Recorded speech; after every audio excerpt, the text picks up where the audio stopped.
Okay, so yeah, so my topic is how can we simplify and accelerate the green shift in SMEs globally?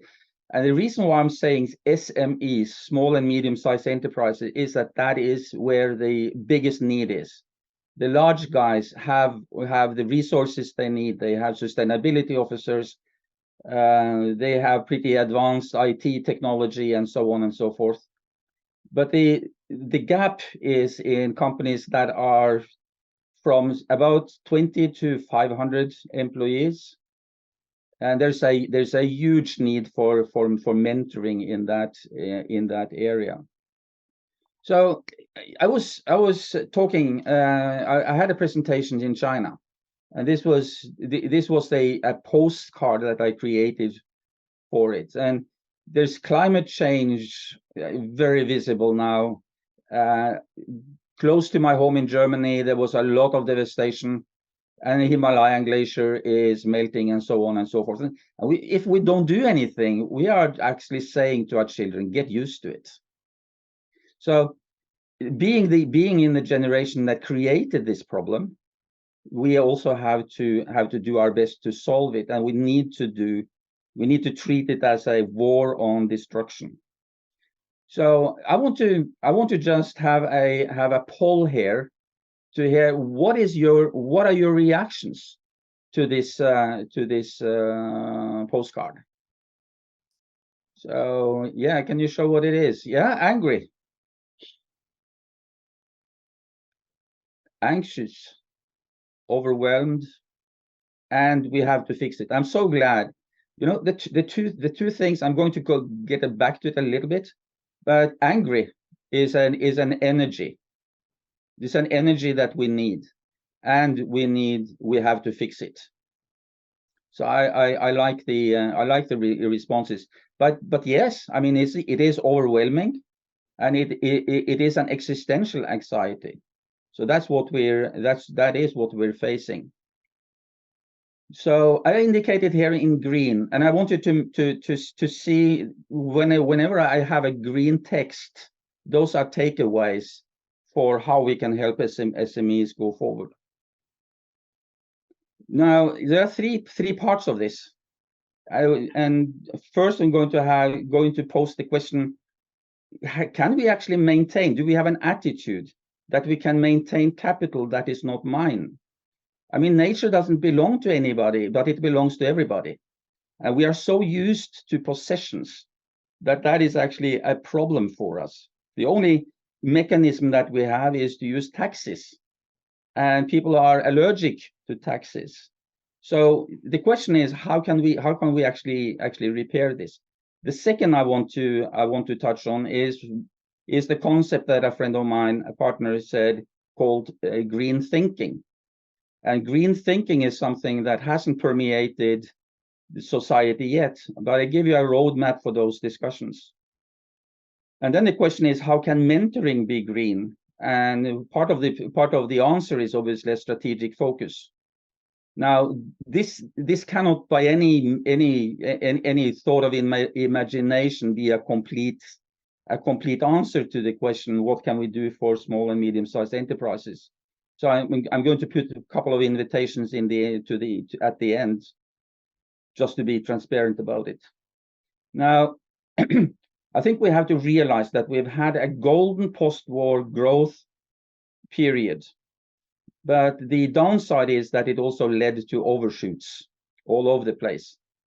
Now, and you can see it's not that this is evenly distributed around the world.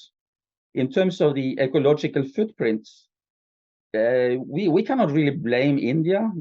We cannot blame many parts of the world. It's very obvious that the ones who have had the most benefit is the Western countries, which gives us a special responsibility to also lead the effort going forward, even if it's a global. It has become a global problem. Just this week, the illustration on the research on the left-hand side came out, and you can see that we have transgressed some of the limits, some of the thresholds already, or most of the thresholds, and we are on a good way to move from the green area into the red area also for the other thresholds. So this is urgent. It's not something that we can use, that we can handle as business as usual and wait for competition or decisions making politicians to fix anything. There is a need for business leadership to actually act. So can I please ask you, would you be able or willing to pay 40% more for your groceries if I put that on the shelves today? Can you put that into the chat and say a yes or a no? I can see a no in there already. What else do you else think? 20% yes. Says Okay. Maybe, says Martin. Yes, says Wolf. Yeah. I would be willing if wages were higher. Yeah. Good. More for organic products already. Yes. Yeah. And this is not really a theoretical question either, because this was actually penny marked in Germany. They did an experiment one day. They didn't do that for milk or the common groceries, but they put that on the shelves. They crossed out the normal price and they put the other price on top. And that is actually what the cost of environment should be. It is a 40% premium that we would need to pay. And the question is, yes, if wages were higher, but maybe we actually need to consume less.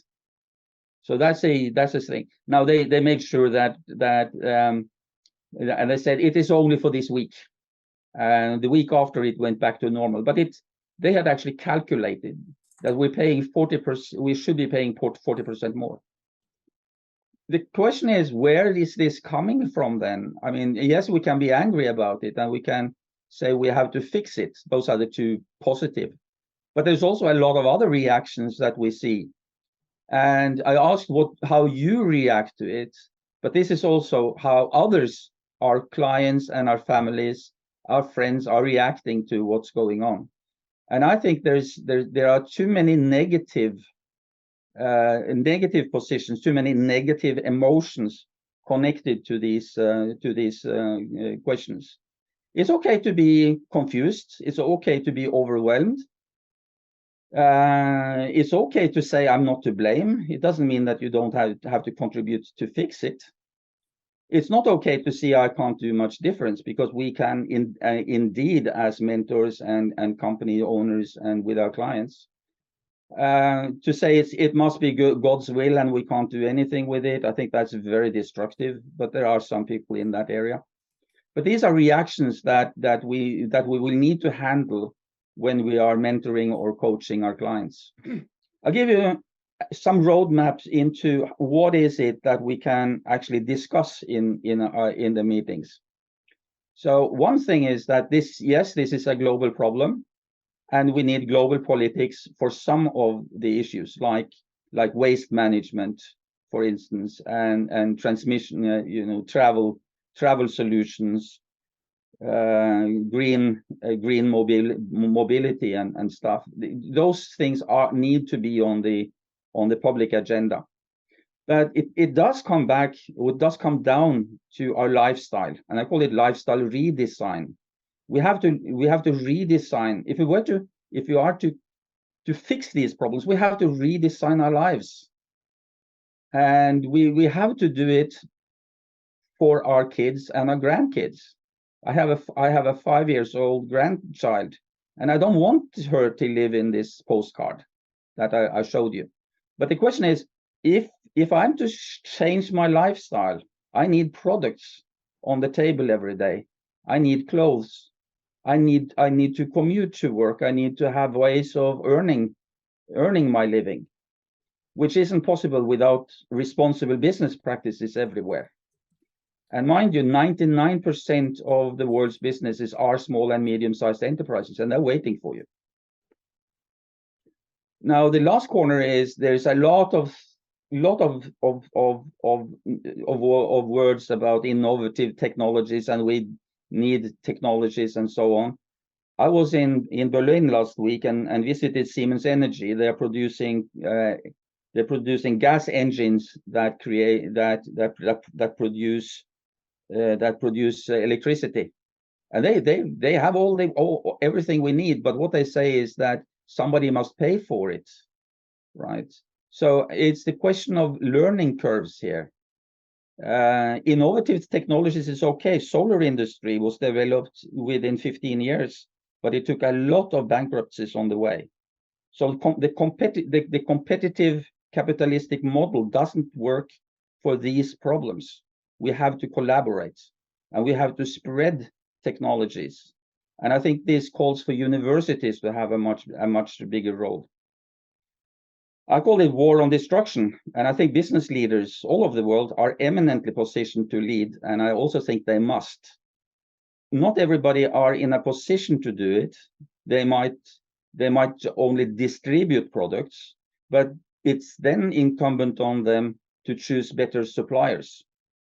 Learning curves must accelerate, because early on products are expensive. It's only when you come into a substantial volume that prices go down. And we are also still subsidizing fossil companies, which makes it harder for sustainable energies to survive. It's absolutely crazy.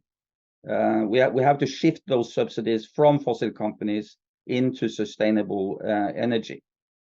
But there's too much lobbying going on there. Subsidies will be necessary, but I see it more as loans than as subsidies, because you can borrow money and then repay it when you are down on the learning curve. But more importantly, we must go from confusion to action, and that takes leadership. We need to do collective tacit knowledge, that we call it, and combine that with social psychology to spread it.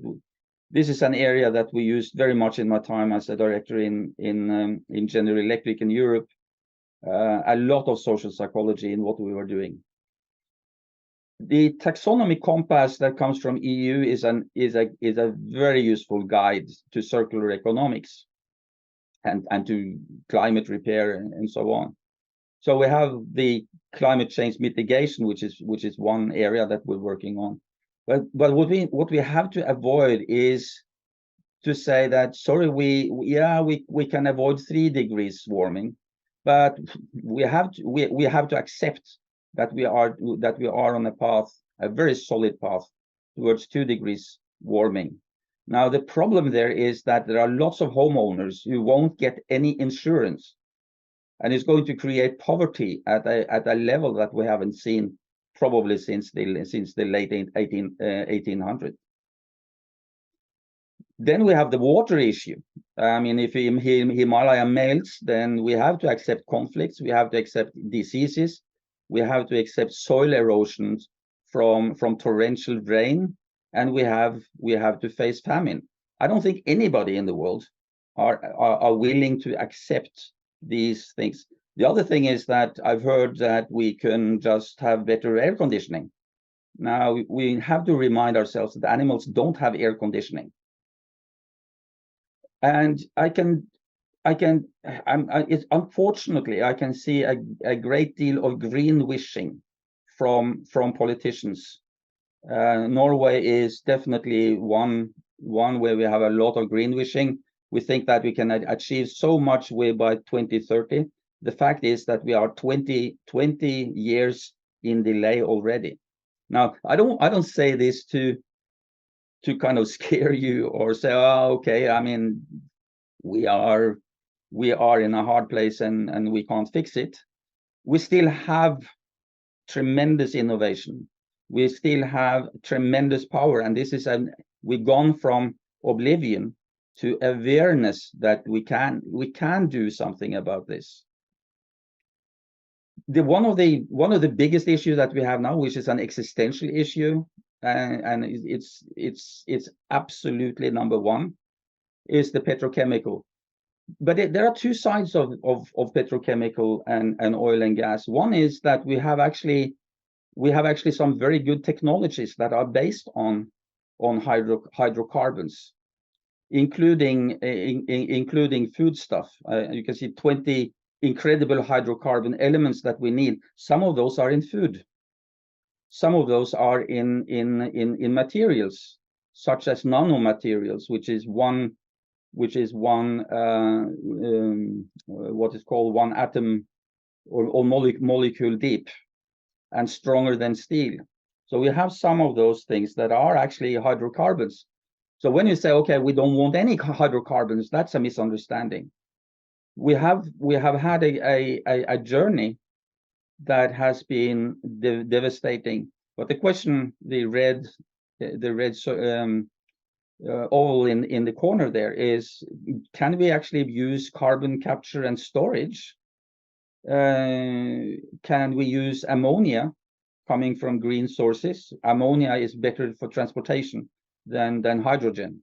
Hydrogen is very volatile, and ammonia is a very stable thing. So some of the biggest shipping companies in the world are now buying container ships that will be driven on ammonia instead of fossil. So it's not easy. The question I have is that, and it's in the green, I have faith that plastics and synthetic materials can be recycled and transformed into something. I'm a layperson. I don't have any kind of chemical degree, but I have that faith that we can do it. I want to give you a green mentoring roadmap now. You have 4 pillars. Now I'm calling it a roadmap because this is how we can work with small and medium-sized enterprises. We need the discussion about footprints. We need to explain what circular economy is about. We need to include laws, regulations, and standards, not for their own sake. If we have perfect reporting, doesn't stop Himalayas from melting, or rain or hurricanes from appearing. But we need the discussion. We need that as a tool, and it's related to IT. Then we have the strategic mentoring programs, which is my favorite, and you will hear that in part 3. So I want to ask you. You've probably seen this country overshoot days, and I want to ask you and put that into the chat. Where is your country? Are you early in the year, like consuming 3 or 4 planets? Are you consuming 2 planets? If you can't find India, that's right. They don't consume 1 planet a year, and there are some other countries. Well, so could you put in the chat if you are consuming more? Your country is consuming more than 1 planet or 2 planets, maybe, if you know. I mean, actually, for a sustainable world, you shouldn't even be on that chart. Lots of March, April. Yeah, I agree. Czechia should be there. I'm sure. That's a mistake.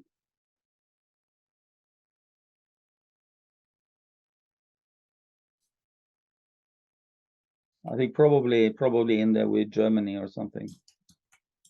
Yeah.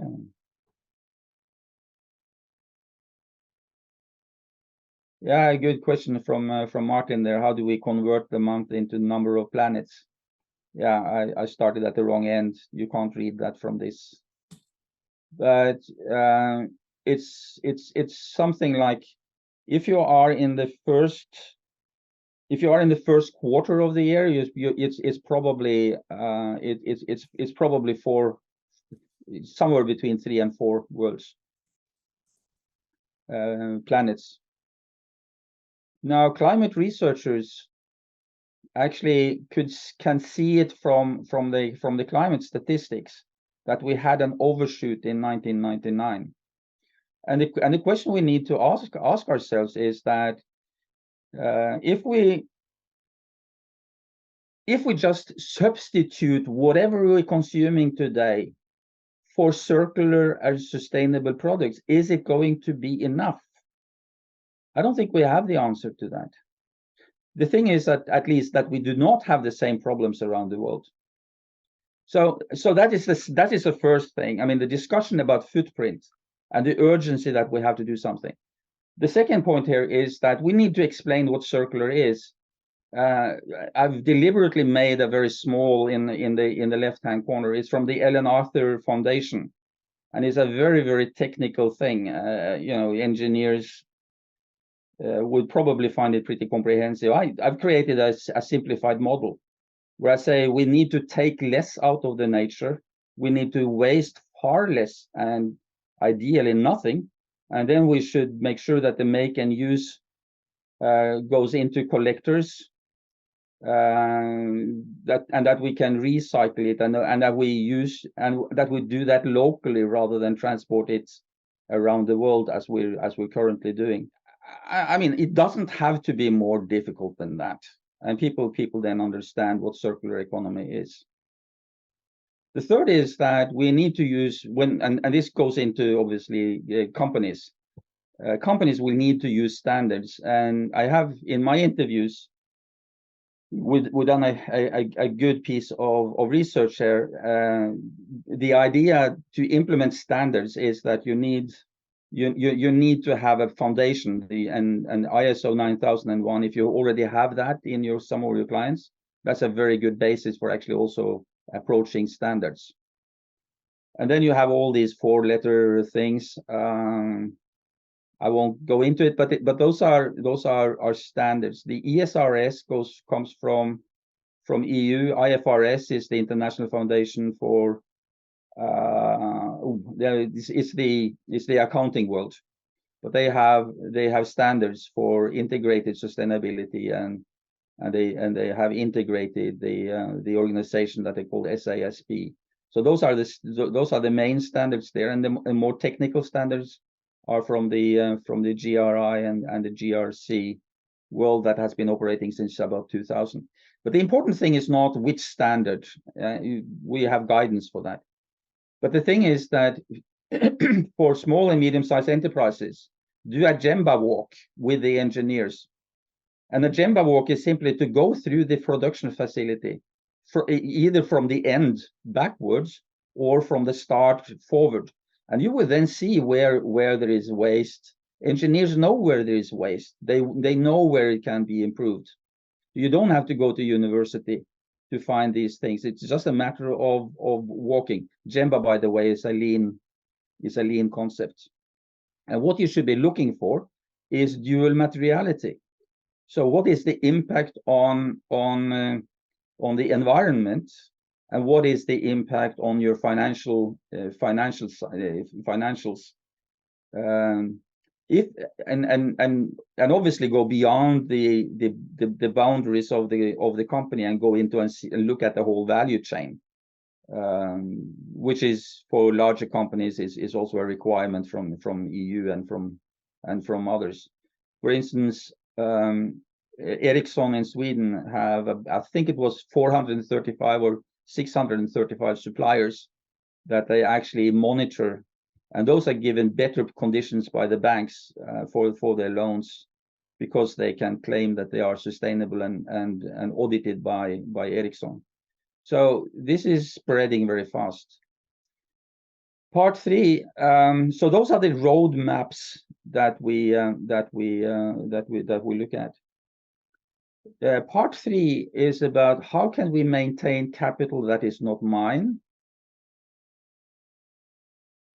That is something that is an attitude thing that companies will need to face, because some of their actions are impacting the environment but may not have a financial positive, and companies have to earn money. The other thing is the roadmap, and I would package that as a workshop, but it can also be a mentoring program. Now, the third thing is, how can mentoring itself be green? And the way to do it is obviously by strategic focus, and I'm going to go into that now. So this is from the German Chambers of Commerce. AHK is the external Chambers of Commerce, and they had a European conference in Vienna just a few months ago. And there were lots of talking about industrial trends. The guy at the right there is the chair of the Volkswagen Audi group. And he's the president of the German Chamber of Commerce in Austria. I had a brief discussion with him. I mean, he obviously isn't representing a small and medium-sized enterprise, but these are guys that have a horde of suppliers and distributors. On the left, you can see me in the middle, and I had in talking with the CEO of Commerzbank, which is a large German bank, and what he said was very interesting. Commerzbank and banks don't have problems creating green funds, funds and bonds and hedge funds that you and I can buy into. That is a huge problem for them because the financial reporting was lacking. That was actually fixed 30th of June when a substantial number of financial institutions had to report on their portfolios. But what he said was very, very interesting for small and medium-sized enterprises, because what he said is that we as a bank are more than happy to loan money to sustainable companies where we can see that they are sustainable, when they have proof, they are audited, and they will then get better conditions. And there are some banks now that are actually sacking eliminating their clients. That was the wrong sound of it. Of course, they're not eliminating their clients, but they don't want companies as clients who are not sustainable. This was a huge issue when UBS in Switzerland took over Credit Suisse, because Credit Suisse was not as sustainable as UBS. So it was a bit of hesitation actually to take them over, and I think they probably got a discount for doing so. But the point here is that sustainability is among the top 5 strategic priorities, I would say, in probably 50% of companies around the world. And as mentors, mentors, consultants, and coaches, we can do a great job in providing services to these guys. Let me take you through a tool that we created. My friend there in the right-hand corner is late. Unfortunately, he died. From me, Alex Roberts was an emeritus professor in strategic thinking at the Edinburgh Business School. But we created these 7 domains of accelerating leadership, and as you can see, there are 2 dimensions. One is on the people side, and the other is on the task side, which is the production. Now, customers are not paying for your people to develop themselves. And this is important because I can see lots of leadership development that is going up in the people direction, but does not necessarily contribute to the bottom line, to something that customers are willing to pay for. So strategic focus can be sustainable and should be sustainable. But bringing people from the basic skills about reflection and deep listening, things that we are used to doing on a one-on-one basis, bringing them up to actually being systemic thinkers up in the 7, that is a long journey. And normally it is a journey that takes 10 or 15 years for most people to get to go from from high potentials into being ready for senior management. And what we said is that we think that mentoring and coaching can compress that timeline, either through the leadership path, or going through the performance path. So the performance path would normally be for engineers, for instance, but we need to cover all the 4 quadrants and all the 7 capacities.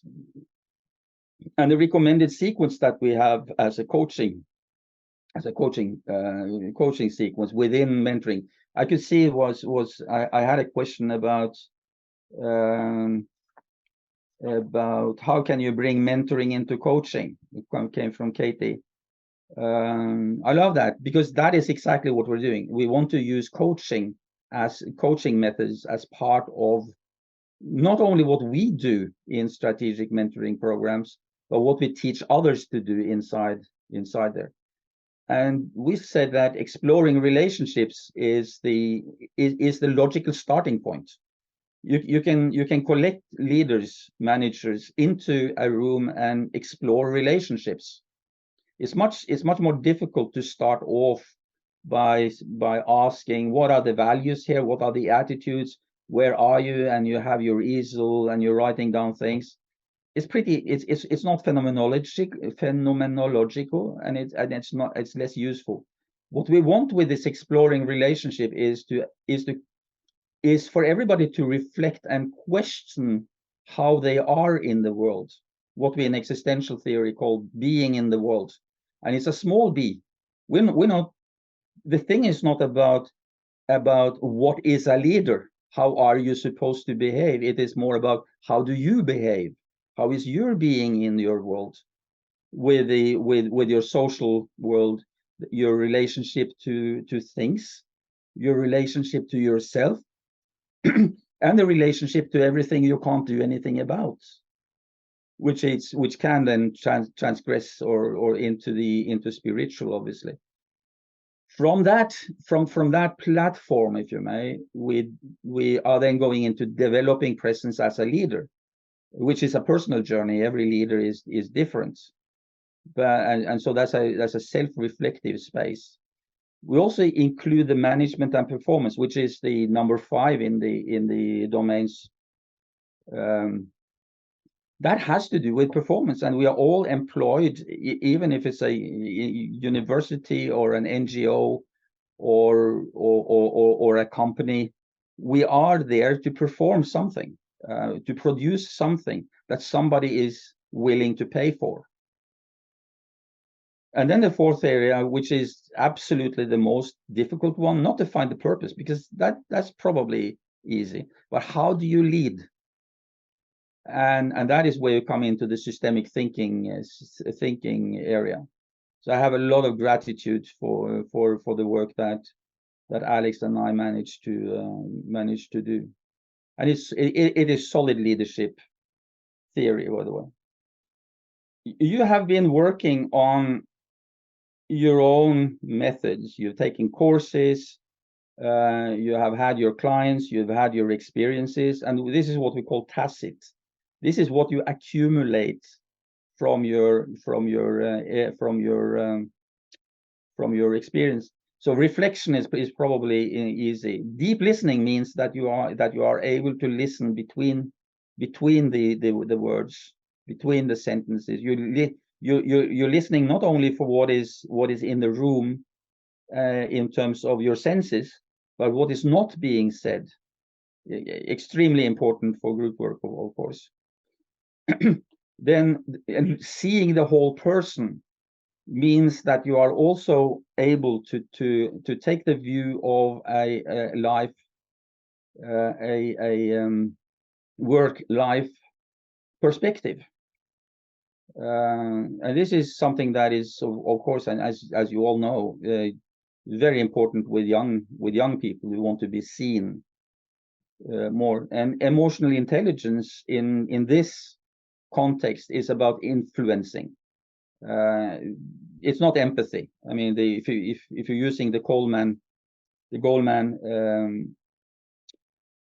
concept, it is about influencing. And then the competences means picking the right people for the right job, and then systemic thinking, seeing everything in a perspective and being able to manage a system of people rather than just managing people, which is the difference between low-level management and upper-level management. You're managing systems rather than individuals.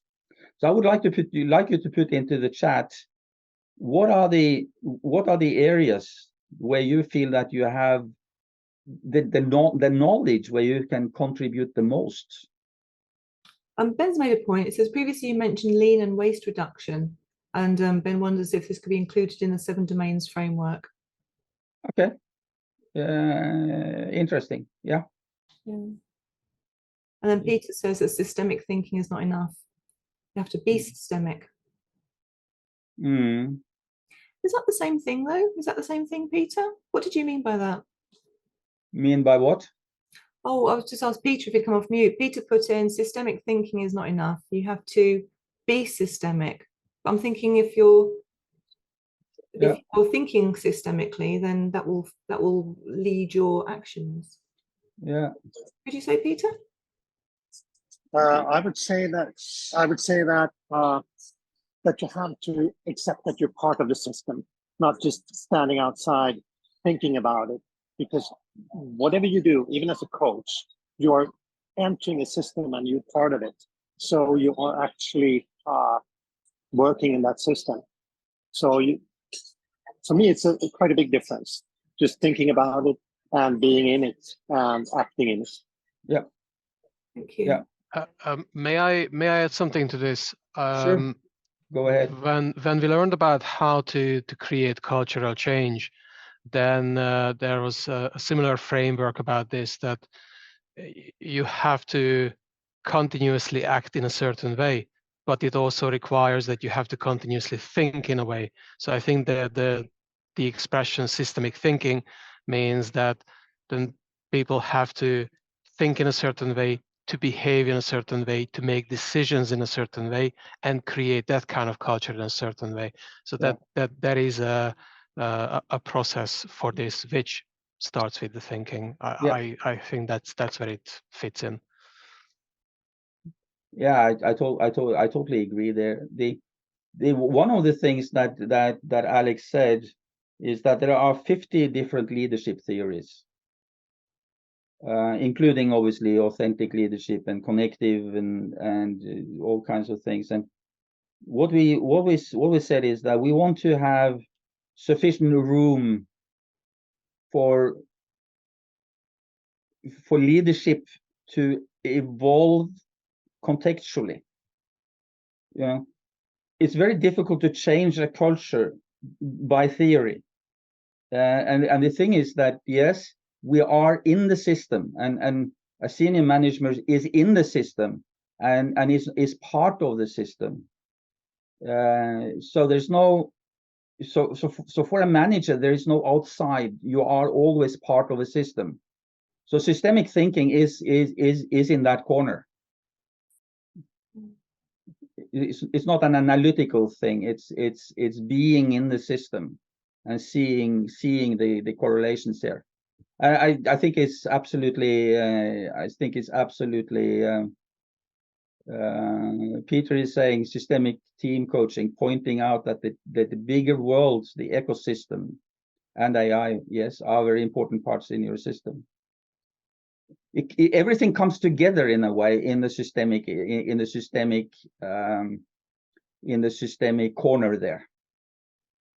But the thing is that you need to have the right people on board to create the right cultural change. So it's not.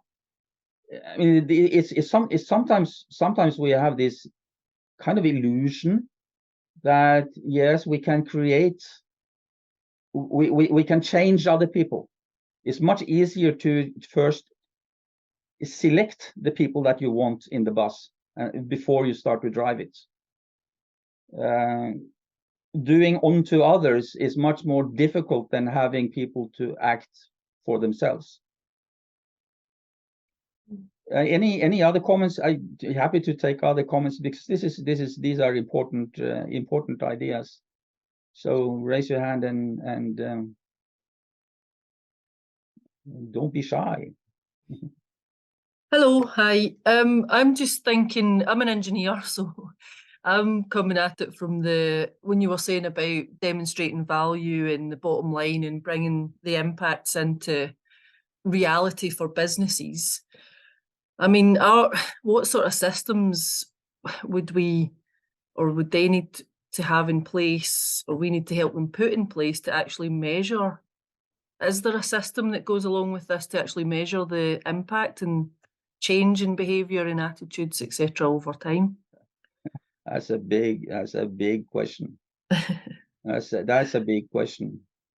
I mean, obviously, if you look at the EU taxonomy, you have a pretty good indication of where the areas are where we need change. But some of those areas, and I said this is about 5. It's one of the top 5 priorities that senior managers have, but it's not the only one.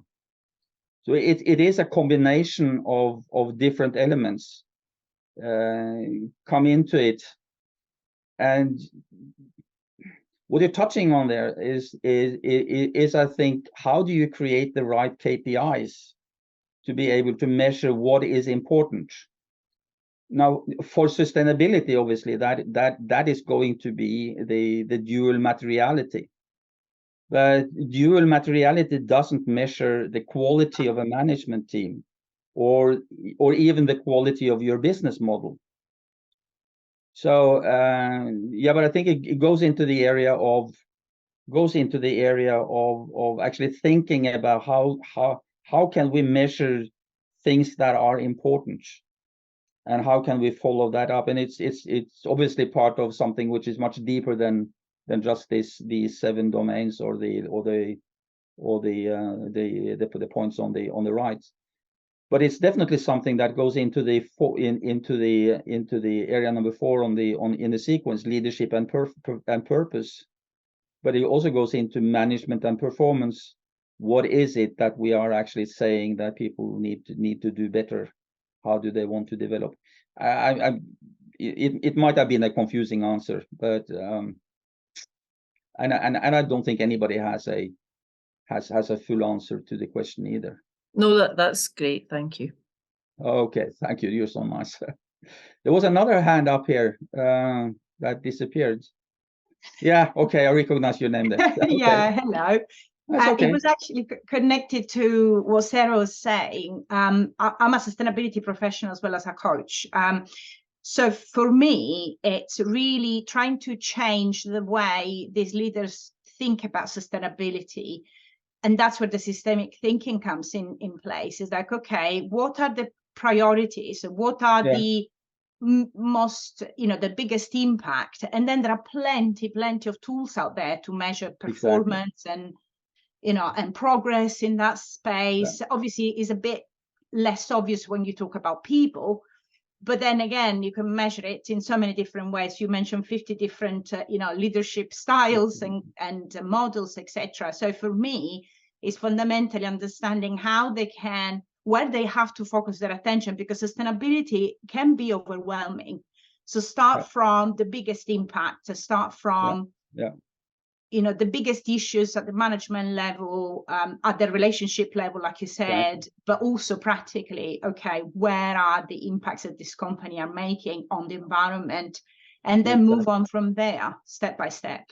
Yeah, exactly. I like that, because you're raising the point that one of the biggest shift in systemic thinking is actually from no longer thinking just about your own company and your own role, but seeing the company and the role in a bigger context. And that's a huge shift. That's a huge shift in both in perspective and in impact. So yeah, thank you for that. And I agree. It's more difficult to work with the leadership principles. Now, I think it's from my own experience. I can see it's much easier to start with the task and the production side and say, okay, what is it in your company that you're actually paid for by somebody outside? And then when you have the purpose, and if you have the performance indicators ready, then team development is actually super easy. But starting from the other end and say, okay, yeah, we want to develop the world's best leaders. I mean, but are your clients actually paying for it? And in 99.9% of the cases, universities being the exception, the answer is no. Customers are not paying for your company to develop better leaders. You see, I just want to take a few words about what is tacit knowledge. It's kind of whatever is not above the line in an iceberg. Now, one of the things that we should, as coaches, be aware of is that if you're creating a mentoring project, that can be an intangible asset. You can actually put that, not the research leading to it, but the program itself can actually be an intangible asset and on the balance sheet, which then can be amortized over I think is a maximum of 10 years or something. It's a huge benefit, and something that banks would even be able to finance. They don't finance research and development, but they might actually finance a mentoring project. Tacit means what is hidden, unseen. It is the know-how that we take for granted. Knowledge, it's not really knowledge, even though we call it tacit knowledge. It's more about knowing how, but we take it for granted. It's not written anywhere, and we have to be careful now to use our own backgrounds, because our tacit knowledge is our past. It is contextual. Yes, we know how, but we may not know how in a new context. It has to emerge from our being there, done that, and this is one of the reasons why we have created the Global Organization for Tacit Knowledge Management that will have a conference in Davos in November. Importantly, this kind of knowledge is gone when people leave, and it has to be protected, because otherwise it's not intellectual assets. Now, what do we need to see or ask ourselves or reflect upon as coaches, mentors, consultants is our experiences, is our tacit knowledge still relevant? Is it useful? And is it contextually up to date? I'm 67 and I'm reinventing myself, because there are so many things that I actually haven't known. I haven't updated myself for many years, and I suspect most of us 60 plus are in the same kind of situation. So tacit knowledge is the sum of your expertise, intuition, wisdom, and things you know as a professional, but it's not written down, or at least it's not complete. And it points you to not only knowing what needs to be done, but if it can be done and how it should be done. And that is super valuable for all leaders in a business, in small and medium-sized businesses, and all the way up to Mr. Perch in VAG. I mean, it is something that we need to reflect upon. I just wanted to say that tacit knowledge is actually the core of mentoring. It's not the core of coaching. Many coaches think that they shouldn't contribute their advice or their suggestions. Everything is within us, which is, in terms of sustainability, wrong. I mean, none of us have lived in a sustainable world. We actually don't know what it's like to live in a sustainable world. We all have to learn how to live in a sustainable or in a more sustainable world. So mentoring with a coaching aspect is what we're actually looking for, because coaching is a very, very powerful toolbox. As I'm sure I'm banging on an open door here. I mean, everybody in this room agrees. The last thing I want to touch on is that we also have a roadmap where we have gone through a lot of different frameworks. I think we have approximately 10 frameworks that are in use for sustainable projects. And we identified 49 elements for large companies, and we identified or filtered out to have left about 25 for small and medium-sized enterprises. And obviously underneath it's a checklist for each element. So this is something that we use in workshops with clients, and we also included obviously this in the boot camp that we have for our mentors. Start here, start at the top with the statements. Ask for funding, ask for governance principles, and involve the board and the owners. And you obviously cannot attend an annual general meeting, but that is where the owners are represented, right? So statements about sustainability must come from the top. Otherwise, it's just not going to happen, because it is a complex project. And then it cascades down to the executive team, which is synchronized then with the board. Obviously, these two levels have to be synchronized, and the same is also with the operations that need to be synchronized with the executive team. But the level of details are expanding from the top and down. I mean, this is how we know management works anyway. So it's probably not a surprise, but it's important to have that kind of start. Then we are creating a green bot. We are so fascinated with OpenAI and the possibilities it gives us for creating platforms, creating knowledge bases for what we in a global organization for tacit knowledge management called green learning units that we want to have all over the world. And we think that this kind of idea, or this kind of tool that OpenAI or Bard or Bing has given us, that is definitely something that we want to put into mentoring programs. At the end, I promised to give you a couple of invitations. One is we are recruiting for a new cohort of green mentors, 2 months intensive and 1 year membership. It's a community. And then a few words about tacit knowledge and the forum that we are launching in Davos. It's a 2-day event. If you're online, you can also go there for 5,000 euros. It's a very limited audience, but I think for most of us it makes sense to have the digital version, the virtual version, which is 99 euros. So it should be for everybody. We hope to have millions of people to stream to. Now the thing is that we think that we have all the knowledge that we need for making sustainable futures, but it is hidden. It's the part of the iceberg that is hidden.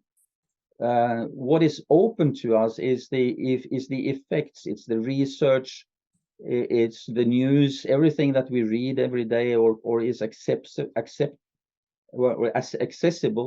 via the internet. I mean, you can search on Google, or we can use ChatGPT.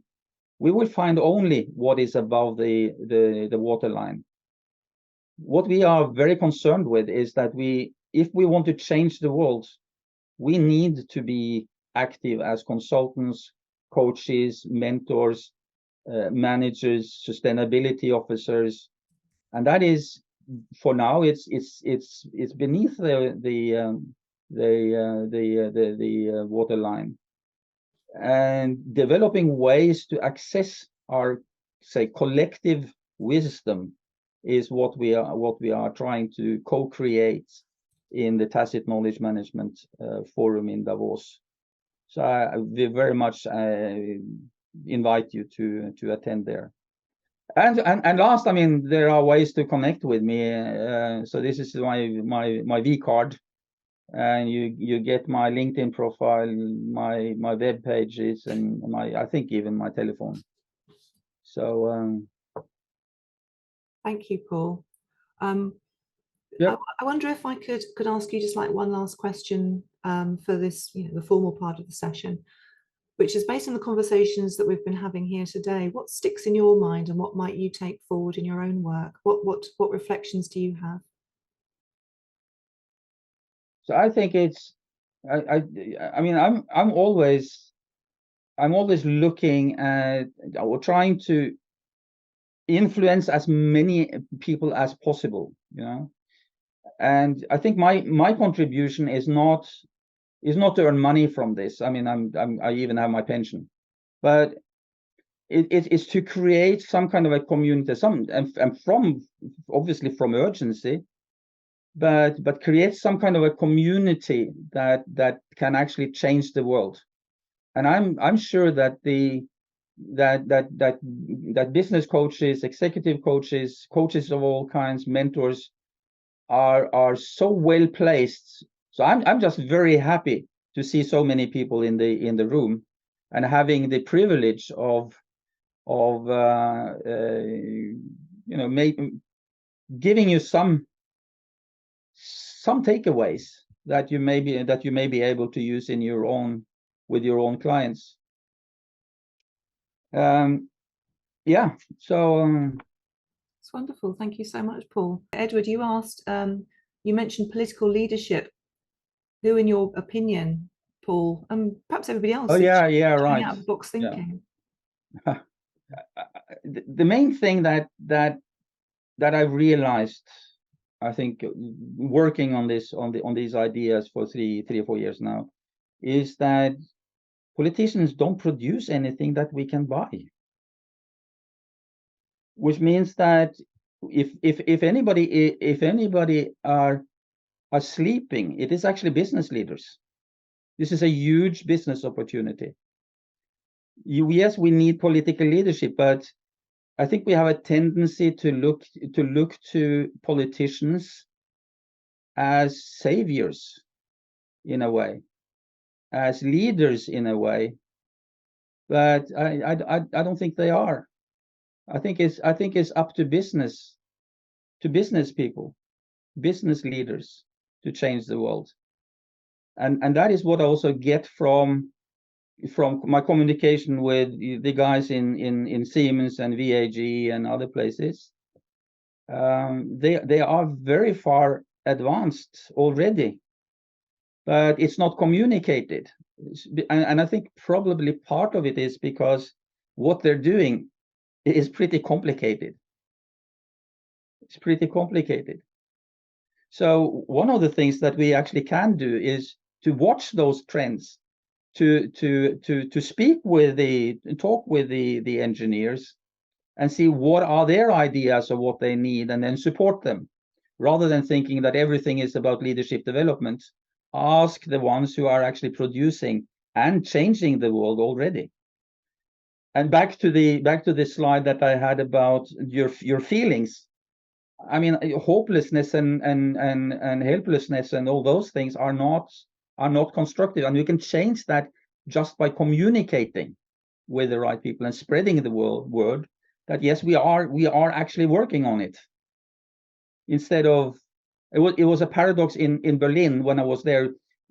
I had great meetings with business leaders, and coming out, there were people in the street who were protesting, thinking that the world is doomed, right? And politicians aren't doing anything, and nobody is doing anything, which is the wrong attitude. But it's a communication problem.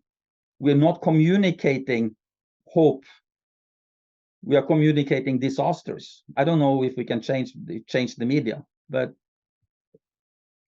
I think that's very much in much what's going on. So I wouldn't look for political leadership. I want leadership. I want politicians to be aware. I want them to be supportive. I want them to understand that this is important, and they need to support industry. They need to support the cultural changes. But they're not coming up with solutions. Because they're not engineers. They don't produce something that we consume.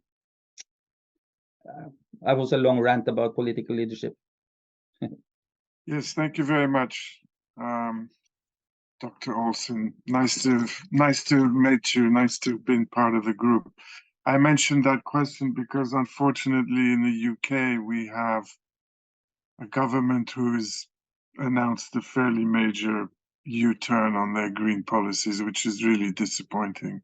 Yeah. Because I know that many millions of capital, both mental and real, in money terms, have been invested and are continuing to be invested. But this is all based on, a political will to make change. So I know a lot of people in the industries are deflated this morning because how can they plan and how can they run businesses based on this wishy-washy political leadership? Exactly. So exactly. Being positive is one thing, but I don't know what it is if they don't understand that's going on. It's very, very puzzling for me. I appreciate that, Edward, and I think we have to. I don't think we can expect politicians to be the leaders, because politicians need a majority for any kind of decision, and it's just too hard. They won't. I think we've had an illusion, actually, but I agree with you. It's sad when politicians are actually showing that they don't understand the problem. That's bad. That's bad. But I think in worst case, we have to do this without the politicians. And I think we do. I think there's a lot of people that clearly are not waiting for the politicians, but the governments enact laws and regulations to back all this up. So which then translates into, banking regulations, reporting regulations, insurance. I mean, there is a severe impact. It's not just that, I want to make sure that I get voted back in. Seems to be very short-term thinking to me. Yeah. And I would love, as I'm sure some of you also would welcome Britain back to EU. Then you would have our laws and regulations. I don't know if that's helpful, but anyway. Well, for me, it goes without saying. I'm totally with you for that. Yeah. Good. Wolf makes a really good point, which I thoroughly agree with, is that everybody can be a leader in changing own habits, consumption priorities, inspiring, motivating fellow members. Yeah. And I think it's, going back to your earlier poll is, who can make the change, or some of the discussions, who can make the change. It really does start with self. Wolf, did you want to expand on that? So in terms of starting with yourself? Yeah, everybody can be a leader. Here we go. Wolf's off mute. Yes, that is really important. I'm the president of the Foundation for Global Sustainability, and we are planning a campaign called Earth Solidarity to show to people that, you can't solve many of these problems at the ground level, and you have to work with whoever you know, and what you can do to influence your neighbors, your family, and at your place of work, you can, talk with your co-workers if you can't talk directly to the management. But together with co-workers, you can talk to your superiors and they can talk to the managers.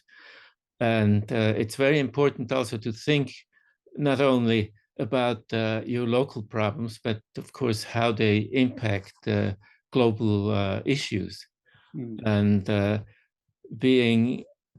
having empathy for people in other parts of the world who have less opportunities to make a change.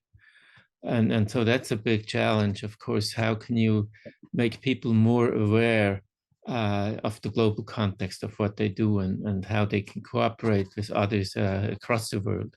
But wonderful point, Wolf, and it also touches on what Pat has put into the chat here, where it says we have not mentioned the huge number of young people who are far more aware of the need to address these issues.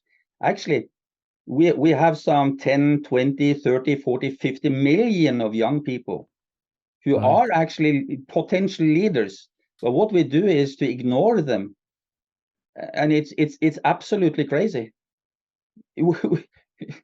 Right? I mean, it's such a huge resource. Yes. And they are leaders. I mean, they have both the courage and they have the personality to go out there. Now, some of them are choosing the wrong methods, of course. But instead of saying, okay, you're breaking the law because no, you are a leader, right?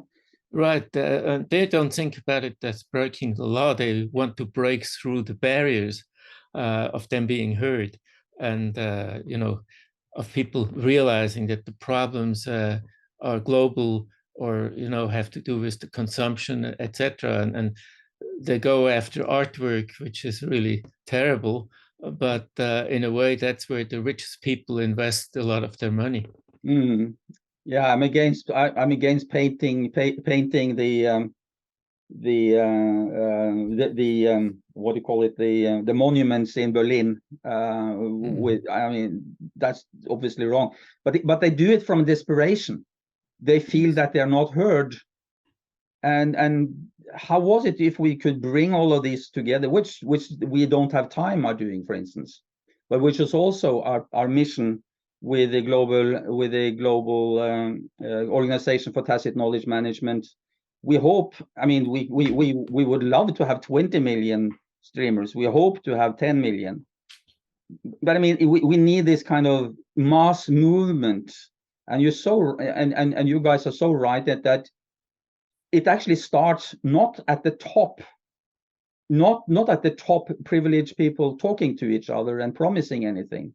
But it starts with what is it that I can do in my environment? Right.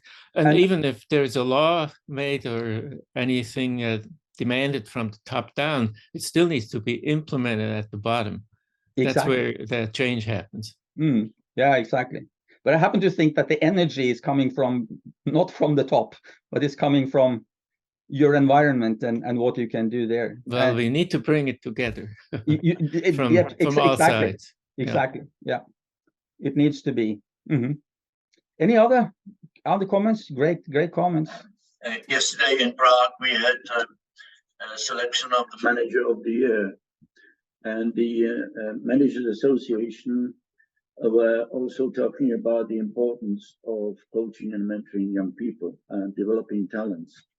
And I was very pleased to see that there have been some organizations who are de bono coaching and mentoring students and part of that. And I can see how within 1 or 2 years you can lead a young future leader to understand much more than if he is not actually guided. There are so many young people who need guidance. And I feel that we and the EMCC organization should also concentrate a little bit more on this. I understand that technical leaders, as you Paul mentioned it, are better leaders politically probably than the political leaders, but unfortunately they are also directed towards performance. And emotional intelligence is very often lagging, and I can see that there is always need to take them to that level, which you call systemic thinking. And I also feel that, as you mentioned, competencies, to me, they are not enough. I feel that many people actually are based on following competencies, but I feel that there's a need to follow masters, follow leaders with values. Because with them, I usually learn quite a lot of more tacit knowledge than if I stick some to some competencies only. You mentioned pro bono. I think that there are two things. My idea is that people who are mentoring companies need to be handsomely paid because they bring a lot of value. We also have to give away some of our time to mentor young people. And it's going to be a balance. I'm absolutely opposed to the idea that mentoring should be free. I think that's it's rather we have to build an industry around mentoring the same way as we did with coaching, because it is valuable. But not everybody is able to pay for it, of course. Pat, you raised your hand. Hi, thank you very much. Very, very interesting conversation. And I think sometimes when we're speaking about this subject that we can elevate it out of the hands of the ordinary person. Everybody can do their bit, and I think if we as a few speakers have said already, if we start at local level, and just have a conversation with our neighbour. I actually personally live in an agricultural area here in Ireland, even though I'm not from an agricultural background, and I had that experience a couple of times in the recent year and a half, in that, you know, simplifying the fact of this beautiful planet we're living in is dying, it's on fire, it's drowning, it's, you know, we all know the issues. And as I have pointed out on a number of occasions, just what if you just did this? Nobody is asking the ordinary person or the individual to solve it. It's way too big for the ordinary and singular person. But if we all show people how one simple little change in our lives can make a huge difference. It's like, if you go back to it resonates very much with the whole idea of change management within the corporate setting. If you want to change a major issue in a corporation, you start at the ground. You start at the ground by involving everybody, from the people who are coming in to clean your building to the executive, and bring everybody together to get their heads together and think about the issue in a group and make it a systemic and systematic change that kind of involves everybody, and then everybody takes responsibility and has ownership of it. Exactly. Very well said. Yeah, sorry. This is actually some of the companies that I've interviewed are doing something like that. They call it a reverse classroom. Yes. So and I'm 67. I don't have a clue about what it's like to be 20 years old and starting your career. I don't know it, but I'm willing to learn, and I'm willing to support. Absolutely. Exactly. So great points, Wolf. You had your hand up again. Well, the emotional intelligence is really very important, and I think emotional literacy should be part of everybody's education. Yeah, I totally agree. Yeah. Empathy. I think the Goldman version is not really about emotional understanding. It is too much about influence. And some critics like Salwa Meyer, I can't remember the third one, are actually also criticizing it, that it doesn't, it isn't evidence-based. It's management philosophy flowing into it, and probably that's why Goldman got rich doing this as well. But I agree. I mean, the emotional intelligence, empathy, that should be taught from kindergarten, if to make sure that parents don't skip the sessions. Martin, come in. Yeah, just a quick question, Paul. I mean, I put it in the chat as well. You mentioned hidden knowledge, and we also saw the map of some still green areas in the world. Do you think there's a way of also tapping into the tacit knowledge that's maybe lost in our environment that still exists in other parts of the world, in companies or in individuals?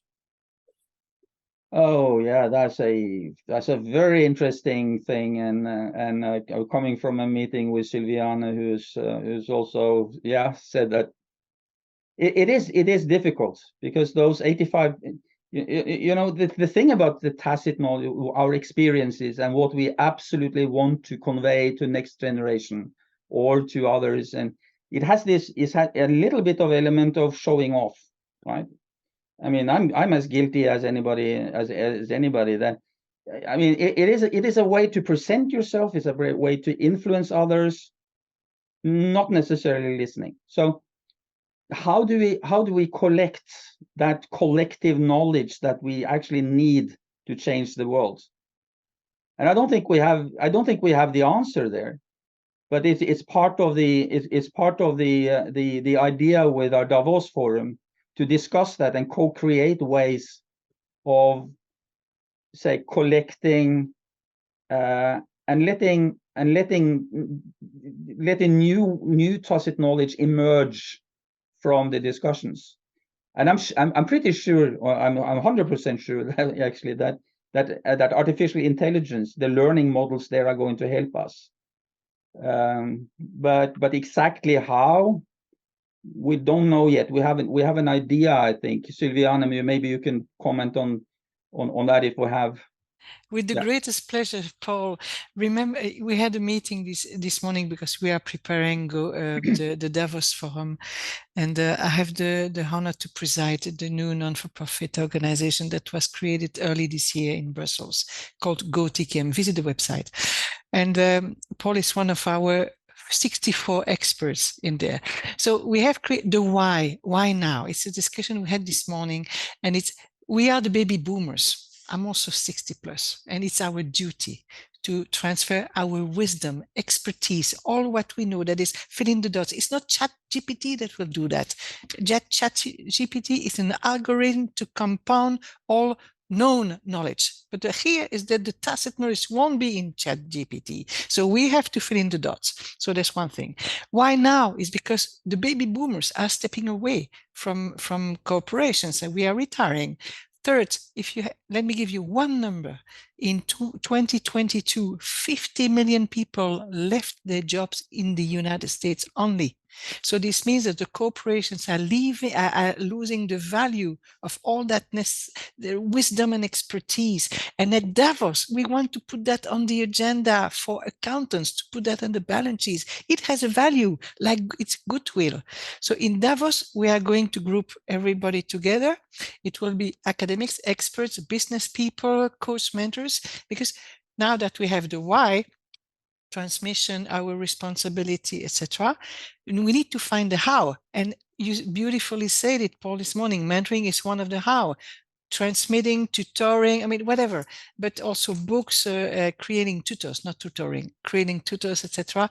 But still, I'm using the image of the best recipe given by Paul Bocuse. If you don't know the little wisdom behind it, you won't be able to do exactly the same recipe, even if you follow the line by line, the recipe. That's tacit knowledge. So I'm inviting you to join us. And we made the price as cheap as possible, €99 for 2 full days of conference. Or if you want to be on site, it's far more expensive, of course. But we are going to co-create together a model for that tacit knowledge transmission. We co-create, we want outcome out of that conference. So thank you so much, Paul, for speaking about Davos. I have gratitude to you, but it's a common project. You are in, I'm in, please be welcome. That sounded like a closing remark, Nicola. Yes, I was going to say we're just at time.